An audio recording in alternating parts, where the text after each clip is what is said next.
জলপাইগুড়ির গড়ালবাড়ি হরিনগর আইসিডিএস কেন্দ্র, এই আইসিডিএস এর কোনো স্থায়ী ঠিকানা ছিল না। আজ এখানে কাল সেখানে 20 বছর পর একটা স্থায়ী ঠিকানা জুটল।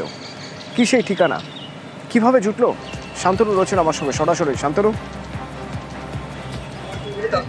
এটা একটা দীর্ঘদিনের সমস্যাই ছিল বলা যায়, কারণ স্থানীয় যে গর্ভবতী মহিলা রয়েছেন এবং শিশুরা রয়েছেন তাদের জন্যই আইসিডিএস সেন্টার, কিন্তু সেন্টারে কোনো নিজস্ব জমি না থাকার কারণে কিন্তু সরকার তাদেরকে নিজস্ব বাড়ি তৈরি করে দিতে পারছিল না।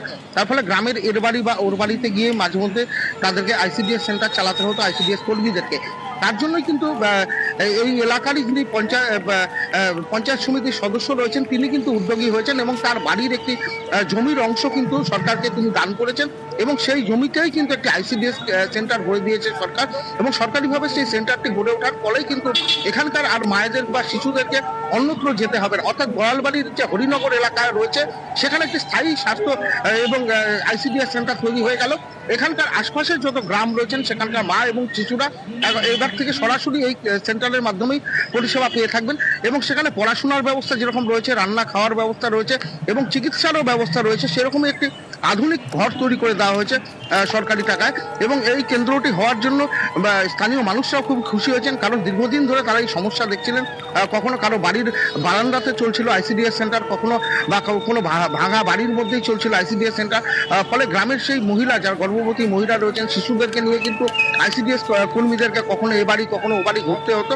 এবারের এই সমস্যা থাকছে না, কারণ নির্দিষ্ট যে আইসিডিএস সেন্টার হওয়ার ফলে একটা সমস্যার সমাধান হলো। ধন্যবাদ শান্তনু। এখানে দীর্ঘ 20 বছর থেকে কোনো আইসিডিএস সেন্টার ছিল না। এক বাড়িতে দীর্ঘদিন থেকে ওনারা ওখানেই সেন্টার চালিয়ে যাচ্ছে। সেই সেন্টারকে দেখে কষ্ট অনুভব করে বিনা স্বার্থে আমি সেই 6 ডিসমিল জমি দান করিলাম। আমার পঞ্চায়েত সমিতি মেম্বার হওয়াতে 3 বছরও হয়নি। সেই উদ্দে আমার 3 বছর না হতে আমি ঘরকে রেডি করে আজকে তাদের হাতে তুলে দিলাম আইসিডিএস কেন্দ্র। এতদিন ধরে এখানে এই আইসিডিএস সেন্টারে বিল্ডিংয়ের অভাব ছিল, ফলে এখানকার বাচ্চারা একটু সমস্যাই হতো।